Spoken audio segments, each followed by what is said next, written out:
Bonjour à tous, bienvenue pour cette nouvelle saison d'Ensemble pour choisir sa PA.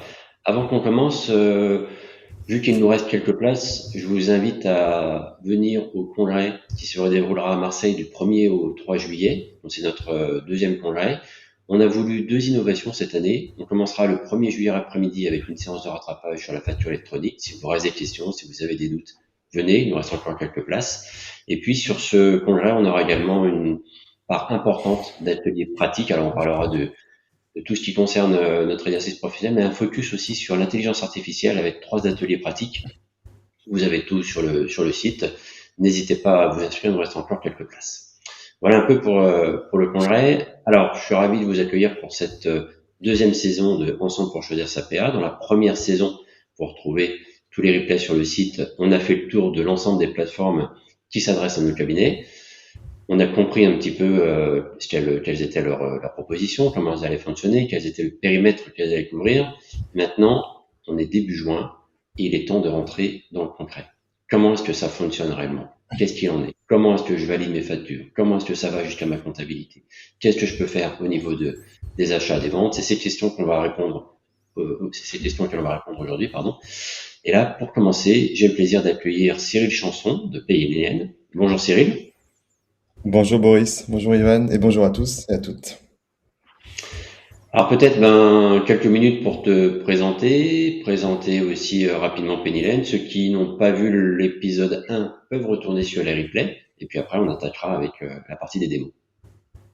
Eh ben avec plaisir. Donc moi c'est Cyril Chanson, je travaille chez Penny Lane et je suis en charge des relations avec les syndicats, les réseaux, les groupements et l'annexe et le CJEC avec en plus aussi une petite patte au niveau de l'éducation où on est en train de mettre en place Penny Lane dans les écoles gratuitement pour les aider justement à développer des nouvelles compétences. Et pourquoi parler de développement de nouvelles compétences? Ben, ça fait un beau parallèle avec le congrès qui arrive EPA, c'est le Big Bang. Il y a un gros sujet au niveau de la facturation. L'impact de l'IA est colossal, tant dans les cabinets que chez les éditeurs comme nous. Donc, on pense que c'est vraiment le bon moment de comprendre un peu comment ces vecteurs vont impacter notre quotidien et comment justement former la nouvelle génération de collaborateurs au métier de demain, qui ne sera pas celui d'hier, hein. Je pense qu'on l'évoquait pas mal, mais la saisie est en train, voire va disparaître très rapidement avec l'avènement de la structuration de la donnée, notamment dans le cadre de la facture électronique, et qu'en plus l'IA vient faciliter l'exploitation de cette même donnée puisqu'elle est structurée. Et donc les compétences demandées aux collaborateurs passent d'un travail de saisie à plutôt un travail d'analyse, de vérification de la donnée et surtout d'interprétation de cette donnée pour la rendre cohérente avec les problématiques des entrepreneurs que les cabinets accompagnent. C'était pour l'introduction. Et donc Pennyline, c'est quoi? C'est un outil donc, de production comptable et de gestion financière. On accompagne à la fois plus de 7000 cabinets comptables dans la production comptable, de la captation des flux jusqu'à l'envoi des EDI, mais aussi également toute la partie gestion financière pour accompagner les entrepreneurs à mieux piloter leur gestion des achats, leur gestion des ventes, des notes de frais, avoir un compte pro, avoir un suivi sur leur analytique. Et tout ça, bien sûr, on intègre l'APA, c'est le sujet de ce jour, on intègre l'APA pour faciliter la transmission d'informations au cabinet comptable, puisqu'il y aura un accès nativement, puisqu'il utilise aussi Pennyline, mais aussi à l'administration fiscale, puisqu'on va remonter les données très rapidement et je vais vous le montrer concrètement, et notamment dans le cadre du e-reporting. On parle beaucoup d'invoicing, il y a le e-reporting qui arrive, et ce e-reporting, l'enjeu, c'est de pouvoir capter cette donnée, remonter les informations des caisses automatiquement dans sa PA pour les envoyer à l'administration. Et cerise sur le gâteau, si le cabinet peut piloter ce e-reporting pour le compte de ses clients, c'est une nouvelle offre de service. Ça, c'est pour le teasing. Restez avec nous 30 minutes, on va aborder un petit peu tous ces sujets-là. Alors Cyril, le 1er septembre, on reçoit des factures électroniques. Alors est-ce que tu peux nous montrer comment ça va se passer concrètement dans Pennylen, la réception d'une facture? Eh ben avec plaisir. Je vais partir live. Hop, normalement vous devez bien voir mon écran s'afficher.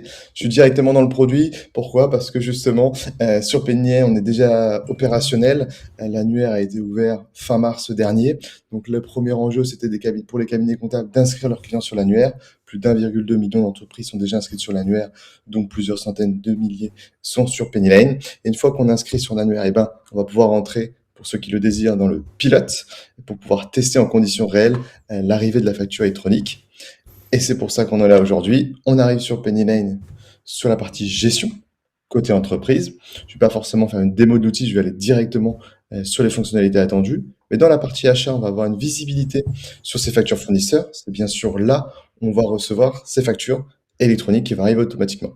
Petit point d'alerte, petite fonctionnalité qui a son importance. Il y a un gros enjeu de mise au propre de la donnée et ça passe par les fiches clients et les fiches fournisseurs. Donc c'est pour ça que vous avez un petit pop-up par exemple sur Pennyline qui vous indique tous les fournisseurs pour lesquels vous n'avez pas de contrepartie, pour lesquels vous avez des éléments à compléter. Ça sera utile dans le cadre de la facture électronique, notamment par exemple pour pouvoir aussi lutter contre la fraude et vous appuyer sur le volet sécurité concrètement, c'est-à-dire quoi? Dans vos fiches fournisseurs, vous avez l'IBAN. Si demain il y a une facture qui arrive avec ce nom de fournisseur, si l'IBAN est différent, on va vous alerter afin de réduire au maximum le risque de fraude. On est dans un cas où ce n'est pas une fraude, on visualise ses factures fournisseurs. En un clic, on voit que la source est électronique. On le sait, hein, tout ne sera pas en facture électronique au 1er septembre 2026, notamment puisque les petites TPE et PME ne seront dans l'obligation d'émettre qu'en septembre 2027. Donc il va y avoir plusieurs sources qui vont cohabiter. Important d'avoir toutes ces sources qui sont centralisées sur Pennyline, soit parce qu'on va faire un glisser par mail, soit un glisser déposé, et la majorité quand même des flux de factures vont arriver au format électronique, et on vous l'indique. On va prendre Guigui PTP qui m'a envoyé une facture. Ce Guigui PTP, on va bien sûr avoir automatiquement, grâce à la facturiste, toutes les mentions en tête, pied de page qui vont être réintégrées. Cette facture, pour ceux qui connaissent Pennyline, c'est assez familier au modèle qu'ils font actuellement. Ils vont pouvoir du coup identifier et suggérer une transaction pour la rapprocher avec cette facture puisqu'on on a connecté la banque. Ensuite, cette facture arrive sur Pennyline. Quand elle arrive, on va vouloir l'approuver. C'est là où on va mettre par exemple un circuit de validation. Un circuit de validation avant, hop, pour valider le consentement et la bonne cohérence des factures par rapport aux attendus. Hop, on va pouvoir mettre en place un système d'approbation. Si c'est le mien, hop, voilà. Un système d'approbation, ça va être mieux ainsi.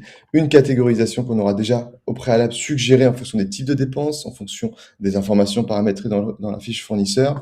Et un commentaire. Je suis d'accord avec cette facture, bon pour paiement, ou que sais-je. Ou au contraire, je refuse cette facture.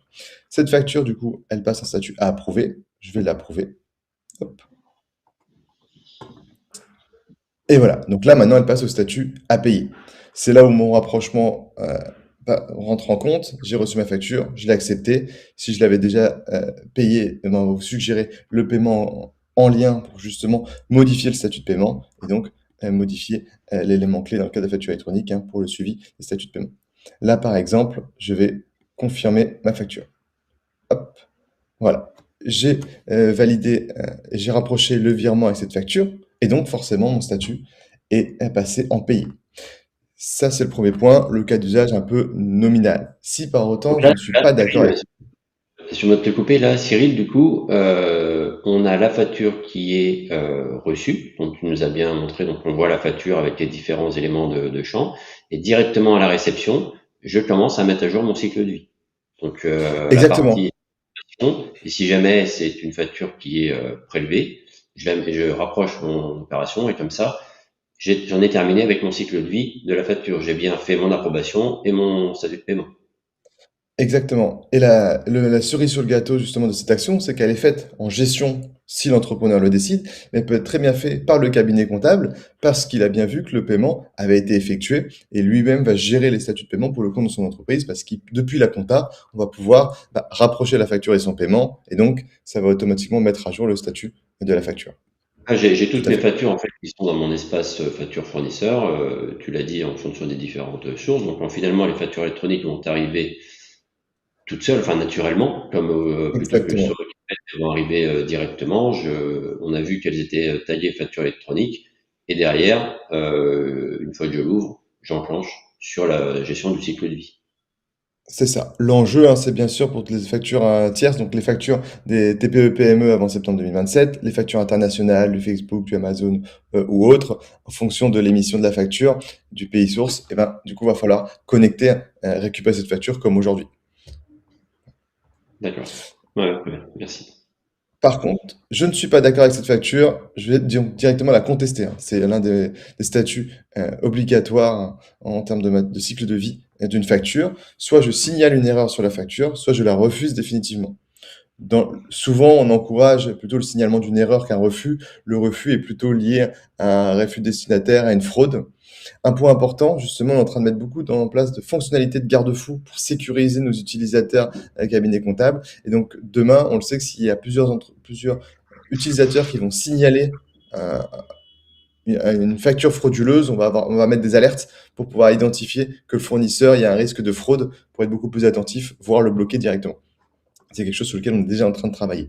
Pour autant, deux motifs possibles de contestation, le signalement d'une erreur ou le refus définitif.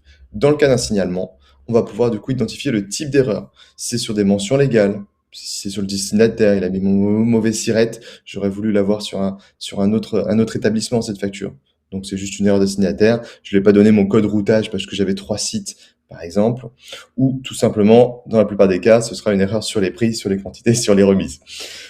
Donc on sélectionne l'erreur en question, on va spécifier le cas. Là, par exemple, j'ai commandé 12 pièces, j'en ai eu 10, c'est une erreur sur la quantité facturée incorrecte.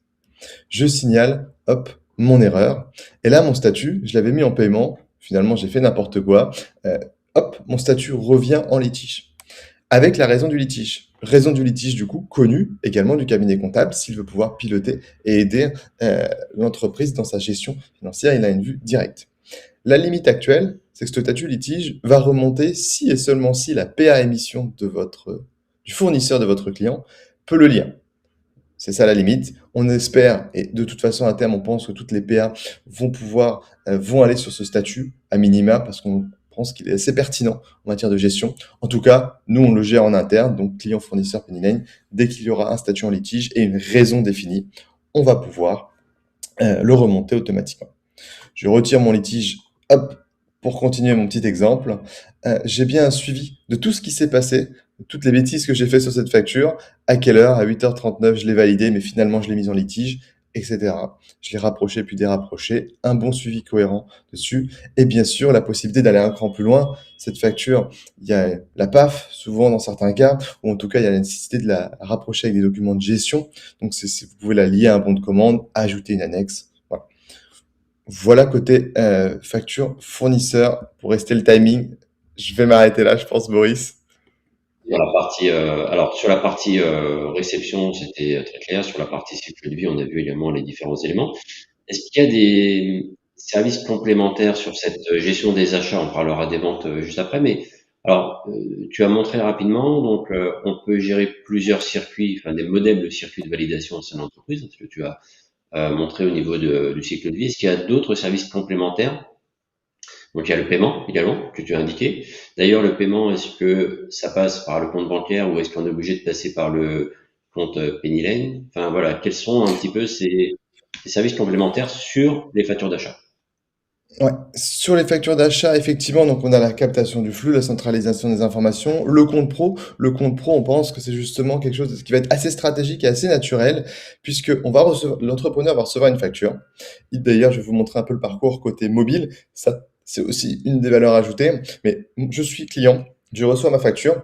Je vais devoir la valider et je vais devoir la payer. Donc, il paraît naturel de la payer là où je la valide. Comme ça, j'ai tout au même endroit et je peux la payer partiellement. Donc, effectivement, on a le compte pro intégré. Le compte pro permet de payer jusqu'à 400 factures en un clic, mettre en place des cartes professionnelles, mettre en place justement des blocages sur ces cartes pour se dire bah, je veux que mes salariés puissent payer avec leur carte professionnelle jusqu'à 500 euros du lundi au vendredi sur les types de dépenses catégorisées marketing ou par exemple péage, etc.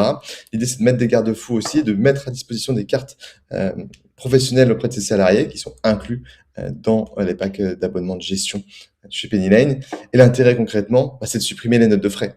À partir du moment où vous avez cadré l'usage du compte pro, eh ben, le client n'aura plus de notes de frais à réaliser puisqu'il n'aura plus besoin de payer avec son compte personnel. C'est aussi quand même bien sûr sur Penny Lane, vous avez la possibilité d'aller mettre des notes de frais, ça existera toujours, de faire des demandes d'achat, des demandes de paiement, mettre en place des workflows de validation sur les flux, justement pour sécuriser, mettre en place de la catégorisation. La catégorisation va être intéressante tant sur le traitement comptable, mais aussi pour avoir des rapports analytiques, par exemple, assez fins et des suivis de budget assez fins, puisqu'on aura bien paramétré les éléments. Ça, c'est plutôt des fonctionnalités de gestion. Et puisque le client peut réaliser ces actions-là, c'est aussi l'opportunité justement pour le cabinet comptable de l'aider dans son pilotage, de s'immiscer encore plus dans son pilotage pour lui donner les bons indicateurs pour qu'il puisse améliorer le pilotage de son entreprise. Très bien, donc une des services complémentaires autour du paiement, de la validation, des catégorisations pour avoir un côté suivi budgétaire au niveau de l'entreprise ou que le cabinet propose à l'entreprise sur cette partie de gestion des achats. Si on C'est passe ça. sur la partie cycle de vente, alors on sera quand même plus impacté en 2027 qu'on l'est en 2026, mais on souhaitait quand même montrer un petit peu cette partie de vente. Euh, Qu'est-ce que tu peux nous dire? Je crois que vous avez bien avancé aussi sur la partie e-reporting qui élève pas mal de questions dans les cabinets et où c'est encore pas très matérialisé. Donc, est-ce que tu as des éléments, toi, à nous montrer par rapport à ça sur cette notion maintenant du cycle de vente? Avant qu'on parle de la comptabilisation, c'est vraiment le cycle de vente. Ouais, tout à fait. Je reprends juste un point sur une des offres de service qui me paraissait évidente, mais que je n'ai pas évoqué, c'est la délégation de paiement. Le cabinet comptable a des mal à aller avoir un accès au compte bancaire traditionnel de son client. Avec un compte pro Pennyline, il va pouvoir avoir une délégation de paiement pour effectuer ses flux. Partie achat. Autre point, par contre, sur la partie achat et du coup sur la partie vente, l'idée c'est aussi de mettre à disposition de vos clients du coup une expérience mobile de la facture électronique. Là, je vais juste partager cet espace en quelques minutes qui va reprendre ce qu'on a évoqué, mais je pense que c'est important que vous le montriez parce que qu'on le montre, parce que très peu de PA ont une interface mobile à mettre dans les mains des utilisateurs. Et après, je reviens sur le reporting et sur la partie vente. Juste sur la partie du coup expérience mobile, c'est pour faire plus simple, je vous montre l'arcade euh, plutôt que de partager mon écran du téléphone. On va pouvoir émettre une facture de vente. Donc, ça fait quand même ce parallèle. On va pouvoir créer une facture directement depuis l'application mobile. On crée cette nouvelle facture. Hop. On va pouvoir personnaliser cette facture par rapport aux éléments nécessairement, par rapport aux, aux produits qu'on veut y mettre dedans. On va pouvoir ensuite envoyer cette facture en un clic, l'envoyer électroniquement, bien sûr, via notre prêt intégré, notifier son client par email parce que c'est toujours important, surtout dans le début, de pouvoir notifier son client par mail puisque c'est souvent la méthode habituelle, mettre quelqu'un en copie et envoyer cette facture. Cette facture, elle a été envoyée. Moi, à l'inverse, je reçois une facture et je suis sur mon téléphone mobile. Je vais dans mes factures fournisseurs, on me notifie que j'ai reçu une facture. Cette facture, elle est au format électronique. Je vais pouvoir la payer directement avec mon compte pro parce que j'ai mon compte pro Pennyline et qu'il est approvisionné. Je vais pouvoir déclencher le règlement. S'il y a une erreur, même concept, je vais sur mon justificatif, je conteste les erreurs avec les deux motifs le motif de signalement ou le motif de refus présenté au préalable pour pouvoir avoir un suivi sur le cycle de vie. Et donc cela, hop, même même sur mon application mobile. Et qu'est-ce qui se passe côté fournisseur? On revient. Côté fournisseur, je sais que ma facture elle a été contestée parce que je me suis trompé à d'IBAN. Je vais pouvoir créer un avoir pour régulariser la comptabilité. J'ai mon suivi sur la raison de mon litige. C'est ce que je voulais vous montrer. Parfait pour garder le timing. Que ce soit sur l'interface en ligne ou sur le mobile, en fait, on a les mêmes fonctionnalités pour la gestion du cycle de vie et d'acceptation de réception des factures. Voilà. Alors, même fonctionnalité, tu as bien précisé sur la gestion des cycles de vie, sur la PA. Effectivement, toutes les applications disponibles sur ordinateur ne sont pas toutes disponibles encore Ah sur non, non, mobile, là, on forcément. parle que de la PA Mais sur la aujourd'hui. partie, ouais, tout à fait. Sur la partie statut cycle de vie, tout à fait. Générer un e-reporting, on passe au noyau dur. Un noyau dur parce que justement, sur la majorité, sur toutes les PA qui sont inscrites, la moitié, si je dis pas de bêtises, sont en train de faire des tests. Euh, En tout cas, au niveau du e-reporting, il y a plutôt entre 5 et 7 personnes, 7 PA qui sont en train de faire euh, des tests réels du e-reporting. On fait bien sûr partie de ces plateformes-là et ça tombe bien parce que nous aussi, on a un émetteur de facture et on doit être prêt au 1er septembre 2026 sur cela. Et donc concrètement, comment ça va se passer le e-reporting? Je vous montre l'arcade, mais c'est vraiment live dans le produit. C'est juste que dans le produit, j'ai pas de données. Voilà, je vais vous montrer ça. Hop. Euh, alors si j'ai un peu de données par exemple, j'ai pu remettre à jour, impeccable. Donc dans fiscalité, j'ai accès à mon module d'e-reporting. Sur mon module d'e-reporting, je peux tout de suite voir le reporting de mai. Mon reporting de mai concerne le e-reporting des transactions hop, sur les achats. Il se met à jour. J'ai remis à jour mon espace hier soir justement, si je n'avais pas vu la donnée. Je pense que je vais y aller hop, par ici, ce sera plus simple, mais c'est exactement la même chose pour le coup. Est-ce que vous voyez bien mon nouvel écran? Impeccable. Donc, pour générer mon e-reporting, on va dans fiscalité. Fiscalité, e-reporting, c'est exactement ce que je vous ai montré. Tout va se piloter depuis cet espace. Vous y retrouverez l'historique et le suivi des statuts. Générer et également envoyer. On va générer un nouvel reporting. On va bien sûr définir la période, définir le type d'e-reporting s'il est sur les transactions ou sur le paiement, et on va ainsi générer le rapport.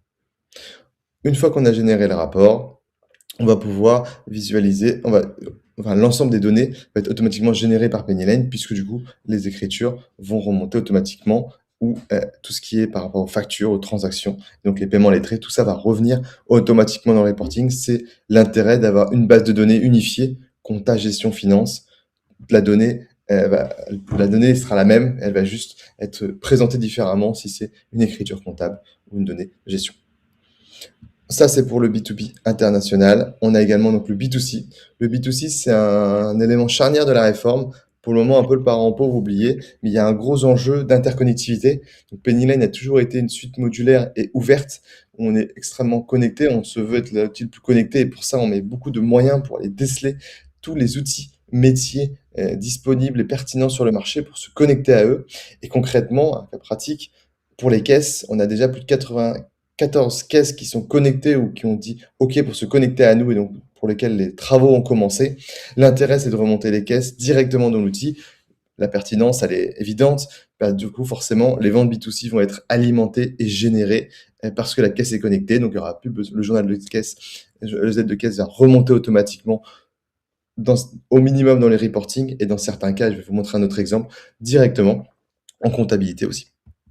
Donc là, par exemple, on a ces factures. On va pouvoir identifier, le montant lié à la facture. On va pouvoir tracer le justificatif de chaque donnée, la facture, le paiement et l'écriture qui correspond. On va pouvoir continuer et envoyer le e-reporting directement au PPF. Et on aura un suivi sur ces e-reporting. Assez basique finalement. L'enjeu derrière, c'est plutôt l'intelligence collective à récupérer la donnée automatiquement pour pouvoir faciliter le reporting. Et l'enjeu pour le cabinet, c'est de rassurer le client sur sa capacité à gérer pour lui les reporting parce qu'il a conseillé des bons outils, et donc de facturer plus. Là, on perdrait peut-être des honoraires sur la saisie, de pouvoir les retrouver en disant vous allez avoir des rendez-vous fiscaux en fonction de spécificité si vous faites de la vente de biens, la vente de services avec le reporting. Moi, je vais vous accompagner, je vais vous packager tout ça, je vais vous diagnostiquer vos flux, vos outils, je vais peut-être vous recommander des outils, vous accompagner sur ces outils. On va s'assurer que le paramétrage sera bien fait, ça va vous permettre de mieux piloter votre activité, et en plus, je vous gère le reporting. Un cas concret avec eBoutique qui est tout frais, mais qui est pas mal, c'est un de nos partenaires. Je regarde le timing, mais je pense qu'on est pas mal. Sur eBoutique, c'est une des 94 caisses qui sont connectées ou qui vont être connectées prochainement. On crée une vente. On sélectionne ces articles.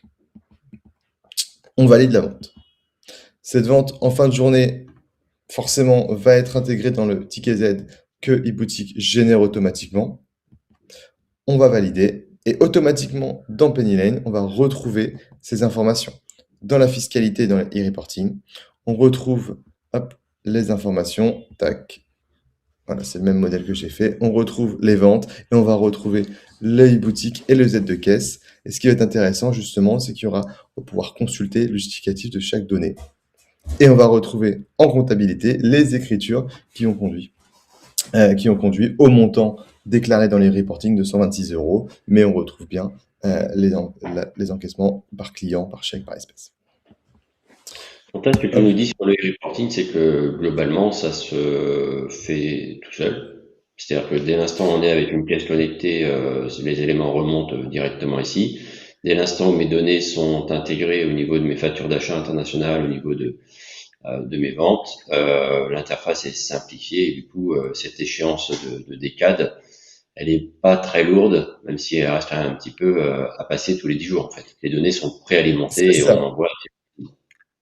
Préalimentée, nous on part du principe qu'elle va être renvoyée automatiquement.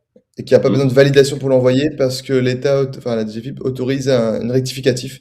Donc de toute façon, c'est le Mmh. cabinet comptable qui va plutôt le faire. Donc vu qu'il y a une tolérance, ça pourrait être rattrapé sur la période de décade suivante. Vraiment, l'enjeu qu'on voit là-dessus, c'est de s'assurer que les caisses de vos clients sont pas archaïques, sont aux normes et sont connectés à l'outil PA qu'ils utilisent, slash et ou connectés à votre outil de prod dans le cas où vous faites le choix de Pennyline justement pour avoir la prod, l'APA de côté client.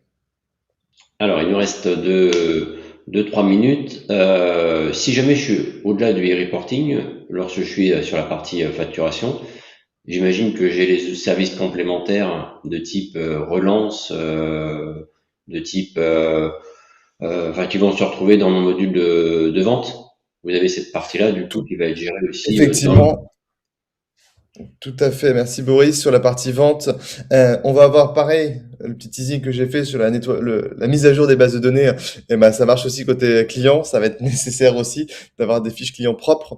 Et donc, de ces fiches clients, une fois complétées, donc, on va avoir une vision complète sur ces clients et on va pouvoir faire des actions complémentaires, réaliser des devis, mettre en place des paiements automatiques, mettre en place des abonnements justement en fonction de la récurrence qu'on va avoir sur nos factures clients, mettre en place et voir peut-être des relances en attente. On a des séquences de relance justement qui sont paramétrables. Souvent, ce qu'on voit, c'est que c'est des cabinets comptables qui vont faire un peu ce premier niveau de recouvrement en créant des séquences de relance personnalisées, adaptées à des typologies clients pour faciliter le recouvrement client. On aura bien sûr sa base produit, sa base de service, sa liste de clients là-dessus au niveau de ses ventes. Et on va pouvoir se faire encaisser aussi directement. On a sorti le TPE, ça c'est une des nouveautés qu'on a sorti il y a 2 mois, justement pour pouvoir faciliter les encaissements directement via un TPE avec une version plus le tap to pay via le téléphone et une version plus classique qui va pouvoir générer un ticket de caisse aussi. Et bien sûr, l'intérêt du compte pro, bah, si l'encaissement est réalisé directement sur Pennyline, le reporting est automatique puisque toutes les données remontent. La facture est bien rapprochée avec son paiement en compta puisque tout est sur Pennyline. Donc c'est un vrai gain de temps et là on parle vraiment d'automatisation parce que tout est au même endroit et ça part et les interfaces parlent entre eux. Très bien, merci. Alors, la dernière partie de démo, celle qui nous intéresse aussi beaucoup dans les cabinets, c'est, bon, OK, on a vu, on a la réception des factures, le service complémentaire, les ventes, la connexion à la caisse. Et comment est-ce qu'on génère de la compta? Parce qu'à un moment donné, alors, OK, on va en faire moins, mais quand même sortir de la compta. Comment est-ce que ça se comptabilise tout ça? Quel est le lien avec le module comptable? Ouais, donc tout l'enjeu effectivement pour nous la compta c'est le cœur du réacteur puisque Pennyline est un outil de production comptable. Oui, il y a la partie gestion financière mais toute action créée en gestion se propage en compta. Si je peux récupérer l'écran Yvan, normalement vous voyez mon espace facture fournisseur. Merci. Et cette même facture de Geeky BTP, eh ben, c'est Geeky BTP. On a tout de suite l'information comme quoi la réconciliation a été réalisée. Cette réconciliation, j'aurais pu la faire compta et ça aurait été l'inverse. Ça aurait alimenté le statut de paiement en gestion. Et automatiquement, on va avoir les écritures qui vont être mises en place, le lettrage associé, puisque ça a été rapproché. Et on va avoir du coup toutes les écritures qui vont bien, qui sont générées automatiquement. Alors là, c'est la Voilà. vue finalement cabinet comptable, hein, c'est pas la vue gestion. Et du coup, les Tout à fait. écritures, elles se font toutes seules. Si je modifie des éléments, ça vient modifier mes écritures. J'ai une connexion permanente et euh, immédiate, ou est-ce que je envoie, Exactement. voilà. Non, vous avez la connexion du coup permanente immédiate. C'est la force justement de tout en un. Dès qu'il y a des modifications à faire, vous êtes trompé par exemple, la facture. C'était pas une transaction complète. Je vais déréconcilier et finalement il avait fait un paiement partiel. Je vais aller chercher une autre facture pour justement, hop, si je peux prendre celle-ci, peu importe. Hop, je vais la réconcilier avec une autre facture pour que ça radapte les écritures. Bon là forcément il n'y a pas le lettrage, il a sauté parce que les montants sont pas cohérents. Mais voilà, hop, on Et du régénère coup, les voilà. écritures. En fait, la comptabilisation, elle est paramétrée avant et automatique au niveau de la C'est gestion ça. des On peut factures. mettre en place des workflows. Les modifier et revoir dessus. On a beaucoup Ok. d'IA là-dessus qui aide justement avec un copilote, un autopilote pour faciliter et même automatiser la création des écritures à partir du moment où les règles sont mises en place et qu'elles sont cohérentes sur Pignon. Ouais, ok. Très bien. Donc, merci pour ces démos. On a fait le point de nos cinq présentations. On va passer maintenant sur les questions. Alors, au niveau des questions, donc le paiement fournisseur, c'est forcément avec le compte Propénilène ou est-ce que il peut y avoir un paiement direct depuis ma banque sans que l'entreprise ait de compte Propénilène? Alors effectivement, je me suis pas mal attardé dans la fonctionnalité à valeur ajoutée qui était le compte pro, mais bien nécessairement, il est possible d'émettre un virement directement en XML depuis un autre compte. Hop, là, quand on fait payer, on va pouvoir soit le mettre depuis Pennyline, mais on va pouvoir aussi les mettre depuis, là normalement vous voyez bien mon écran, voilà, depuis un autre compte qui est connecté et un fichier XML qui va être mis à disposition. Hop. Et là, on va exporter le fichier XML disponible pour les mettre le virement depuis le paiement de la banque traditionnelle qu'on a Là, défini. par contre, Donc tout à fait. j'exporte le fichier, je me reconnecte à la banque, j'importe mon fichier dans la banque. Oui, Ouais, c'est tout à ça, c'est fait. pas connecté, j'ai pas de passerelle automatique. Ah, d'accord. On peut pas émettre Euh, le fichier pour le moment. Il y a un projet encore en cours, mais ça nécessite par les API des banques. C'est pas ce qu'il y a de plus simple ouais. et Non, ergonomique. mais Parce qu'il y a la double authentification, il y a tout un système de validation. Mais c'est un je projet chez peux nous. Pour le coup, j'ai pas préparer encore des de fichiers visibilité sur. je peux C'est préparer des ça. fichiers de virement pour mon client qui va, lui, se débrouiller pour la validation, le dépôt des éléments. Exactement. Euh, j'ai un client qui a un logiciel de facturation métier. Ouais. Parce qu'il fait ses factures dans son logiciel de facturation. Est-ce qu'il peut passer par la plateforme Pennylen pour envoyer ses factures de vente? Alors, dans les faits, ce client-là, du coup, il aura une plateforme qui lui aura été certainement recommandée par son expert comptable sur les achats. Il gère les achats d'un côté. Sur ses ventes, la question qu'il faudra qu'il se pose, c'est à quel point cet outil est à jour. Et normalement, cet outil, il va se connecter avec une PA au minimum pour pouvoir émettre ses factures. Sinon, il disparaîtra. L'enjeu pour nous, c'est d'avoir cette information de qui est cet acteur pour pouvoir aller le contacter et lui proposer un partenariat pour être sa PA en émission. Pour le coup, Oui, donc en fait, ça serait gratuit. c'est la question du confrère, c'est que Pennylen peut être la plateforme d'émission d'un logiciel de facturation de métier. Simplement, il y a une connexion à faire entre vous en tant qu'éditeur. C'est pas le cabinet qui peut le faire, c'est une connexion technique entre l'éditeur et puis vous. C'est ça. Si, voilà, parce qu'après, la deuxième option, c'est par API, d'envoyer les factures par API si elles sont produites en format facture X ou si toutes les informations sont présentes et que nous, on produit le facture X. Mais là, ça commence à faire des usines à gaz pour de l'émission en fonction du volume et en fonction de spécificité. Ça peut se remettre en question. Et par exemple, aujourd'hui, on a plus de 400 partenaires sur Pennyline. On a déjà plus de 180 plateformes, solutions compatibles, parce que là, dans cet exemple, c'est une solution compatible, avec qui on va travailler et avec qui on a signé un accord pour être soit leur PA ou l'une des PA principales qu'ils recommandent à leurs clients, justement pour faciliter l'émission de ces factures. Souvent, donc, des solutions compatibles plutôt en émission. Le fait que, là maintenant on vient sur les statuts, le fait que je mette ma facture en litige, ça bloque pas la comptabilisation. Elle est comptabilisée malgré Non, tout. tout à fait. C'est Elle est comptabilisée. seulement le refus qui n'est pas comptabilisé. Une facture refusée ne sera pas comptabilisée, mais dès qu'elle est approuvée et qu'elle est, même si elle est en litige, elle sera comptabilisée. C'est le refus qui fait la non-comptabilisation. Oui, D'accord. tout à fait. Très bien. Parce que le litige n'est pas une erreur, n'est pas un refus de facture, c'est un enjeu de gestion. Une question, une petite structure qui n'a pas forcément besoin de banque traditionnelle, elle peut travailler qu'avec le compte pro de PIN. Elle n'est Là, pas obligée d'avoir. c'est le cas. Dès qu'il n'y a pas de crédit, forcément, c'est plus simple. Et souvent, les entreprises qui sont un peu plus structurées ben, ont plusieurs banques. Maintenant, tout le monde est quasiment multibancarisé. Et on assimile ça un peu à la banque de gestion. Pour piloter son entreprise, on a le compte pro Petnilane. Comme ça nous gère les achats. On paye nos factures fournisseurs, on paye nos ventes, c'est instantané. On n'a pas de frais. On a moins de frais ou pas de frais sur les virements. On a des comptes professionnels par salarié. On sécurise un petit peu ça sans passer par la banque traditionnelle. Tu as parlé de beaucoup de connexions. Il y a deux questions qui se recoupent un petit peu. C'est la liste des caisses connectées, mais tu as dit qu'il y en a plus de 90, donc on va pas la descendre là. Je pense qu'il faut aller sur le site, on peut retrouver l'ensemble des caisses qui sont connectées. Alors, tac, tac, tac. Mieux que Et ça. dans Hop.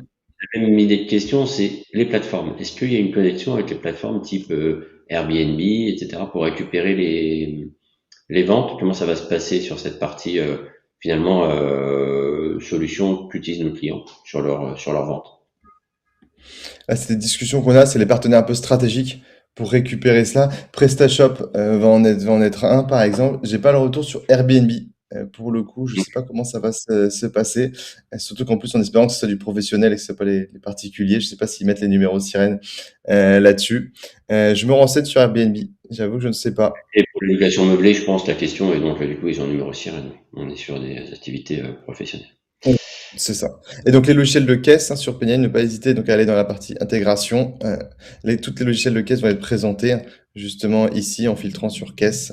On a accès à toutes les caisses qui sont déjà live. Hein, ça, c'est celles qui sont live. Et donc c'est pour ça qu'il y en a encore pas mal qui sont en train de faire les développements parce qu'elles, leur enjeu, c'est d'être prêt fin d'année, max, plus tard l'année prochaine, pour ne pas perdre leur part de marché.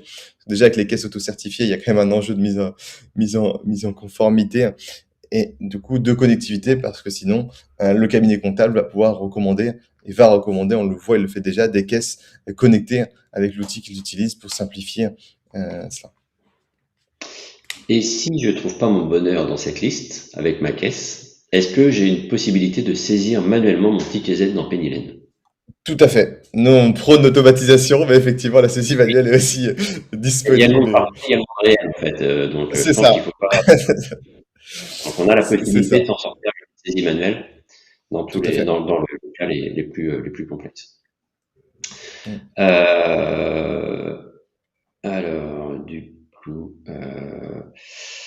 est-ce qu'il y a des systèmes de validation automatique des factures d'achat? Par exemple, ma facture Orange que je reçois tous les mois, qui est le même montant, est-ce que je peux paramétrer des acceptations automatiques de mes factures Ouais, sur des avec le client? fournisseurs, sur des règles. Alors, oui, tout à fait, hein, on peut parler de l'automatisation et on va même un peu plus loin sur la partie IA avec l'autopilote pour pouvoir suggérer et rapprocher automatiquement dès qu'on a une facture et un paiement. Bah là, c'est facile, sur une facture Orange, elle arrive tous les mois et qu'en plus on a un paiement tous les mois, on va automatiquement rapprocher, générer l'écriture. Donc, on va justifier la Ok. facture, on va générer l'écriture. Et après, là, c'est un peu cet enjeu et ce travail du collaborateur comptable de demain, vous êtes plutôt sur le garde-fou, le contrôle de la donnée, de ce qu'a fait l'IA et de ce qu'a fait les automatisations, pour vérifier le 1% d'erreur qu'il pourrait y avoir, mais qui ferait que la compta est fausse, là où il y a un des plus de la saisie à chaque fois. C'est un peu le changement de paradigme avec justement l'intégration de l'IA directement dans les outils métiers, qui va automatiser le maximum de choses. Il y a des cabinets qui veulent tout automatiser et contrôler par échantillonnage ou à des moments clés de la compta du Par contre, client. il y a pas de validation si jamais je laisse traîner. Si je valide pas ma facture pendant 2 mois, enfin si mon client valide pas sa facture pendant 2 mois ou 6 mois, elle n'est pas validée automatiquement, hein. Elle reste, si j'ai pas mis de règle de validation automatique, elle reste en attente d'approbation. Là, j'émets un doute parce que j'avais déjà les questions un peu similaires. Il me semble qu'il y a quand même une obligation de valider ses factures, en tout cas de refuser sa facture si on n'est pas d'accord avec celle-ci. Parce que là, instinctivement, le fournisseur l'envoie à son Et le client. client, est-ce que l'outil force la Ah main non, au client? non, Non, ouais. c'est-à-dire le client qui fait pas sa compta ou qui retraite pas ses factures d'achat pendant 6 mois, l'outil fera rien. Après, là, l'enjeu, c'est de mettre en place des relances et Oui, de mais notifier son client. il y a pas Voilà, voilà. l'outil force pas la main au client, en tout cas par rapport à ça, c'est au client de gérer Non. sa partie. Mm. Alors c'était pas prévu dans les démos, mais on peut peut-être le montrer rapidement. Il y a des questions, il y a une question tout à sur comment j'inscris dans l'annuaire. C'est vrai qu'aujourd'hui, certains disent qu'on n'a pas inscrit assez de personnes, mais je suis pas certain que c'était le bon timing, donc il n'y a pas d'urgence pour moi aujourd'hui si on n'a pas inscrit. Mais si maintenant on veut passer à l'inscription, parce qu'on arrive Ouais. sur le mois de juin, comment j'inscris mes clients dans l'annuaire pour déclarer la plateforme Penny? Effectivement.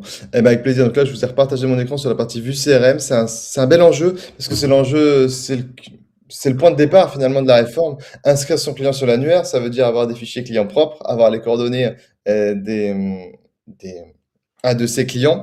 Peut-être mettre en place, donc forcément avoir le mandat pour le faire en tant que tiers.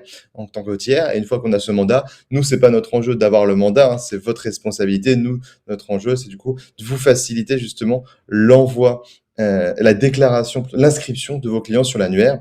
Donc dans la partie CRM, directement, on va avoir un vision et un vue déploiement PA. Et cette vue déploiement PA, puisqu'elle est basée et qu'elle a les informations sur les dossiers disponibles sur Penny Lane, on va vous indiquer, on va vous donner un suivi sur où est-ce que vous en êtes sur les mandats, ceux qui ont été envoyés, ceux qui sont signés, ceux qui sont en cours d'envoi, pour que vous ayez une visibilité sur votre portefeuille.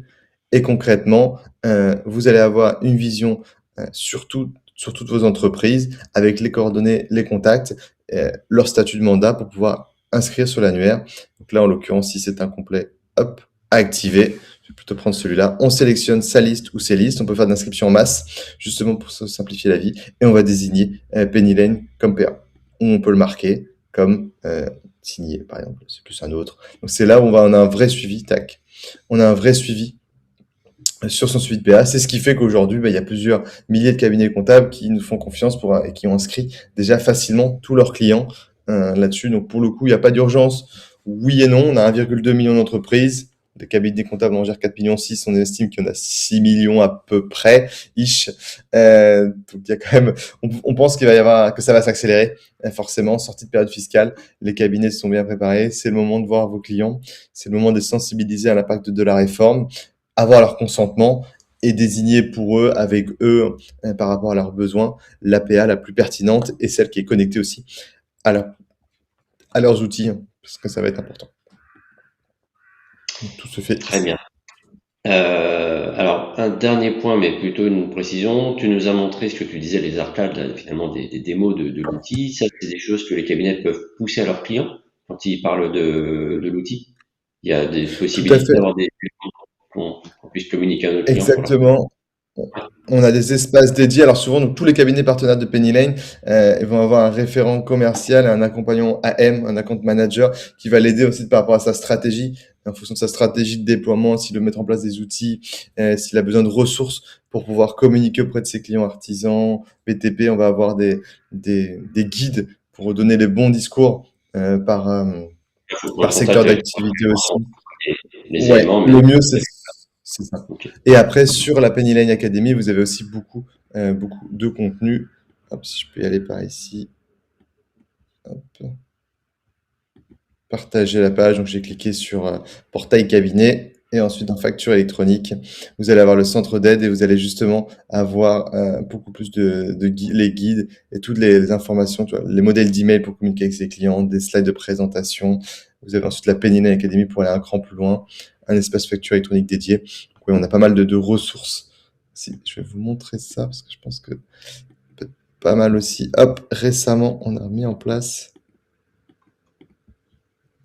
dans l'académie, donc ça c'est pour les utilisateurs de Penny Lane, un espace facture électronique où là vous allez avoir énormément d'informations sur le pilote, où est-ce qu'on en est dès qu'il y a des nouveautés, les différentes offres de services justement qu'on a travaillé avec des cabinets, on suggère justement aux cabinets comptables de s'approprier et de personnaliser, des offres personnalisables pour le HCR par exemple, quand on a des clients e-commerçants, hop, on peut communiquer avec ses clients et là vous voyez il y a pas mal de choses à voir, de l'emailing, des flyers sectoriels pour les holdings, des CI. Vraiment l'idée c'est de faciliter la mise en place pour pouvoir vous anticiper la réforme dès cet été. Très bien. Merci Cyril, merci pour ces démos. C'est plus concret d'avoir vu un petit peu comment ça fonctionne. Merci à tous pour votre participation. J'en profite pour vous faire un rappel pour notre congrès, pour ceux qui n'étaient pas là en tout début. Il nous reste encore quelques places pour le congrès qui sera à Marseille du 1er au 3 juillet. On vous attend nombreux. On a 2 innovations sur le format. Une partie, le 1er juillet, on va faire une séance de rattrapage sur la facture électronique si vous avez des questions pour l'après-midi. Et puis on a voulu des ateliers très pratiques sur la mise en place de l'intelligence artificielle dans les cabinets, puisqu'on en parle, mais il est temps de vraiment maîtriser les outils et les intégrer dans notre quotidien. Donc ces 2 nouveautés en complément des plénières qu'on vous propose durant ce congrès. Je vous souhaite à tous une bonne journée et puis à bientôt pour la suite de notre saison 2 ensemble pour choisir sa PA. Bonne journée à tous. Merci Boris, merci à tous et à très vite pour le congrès.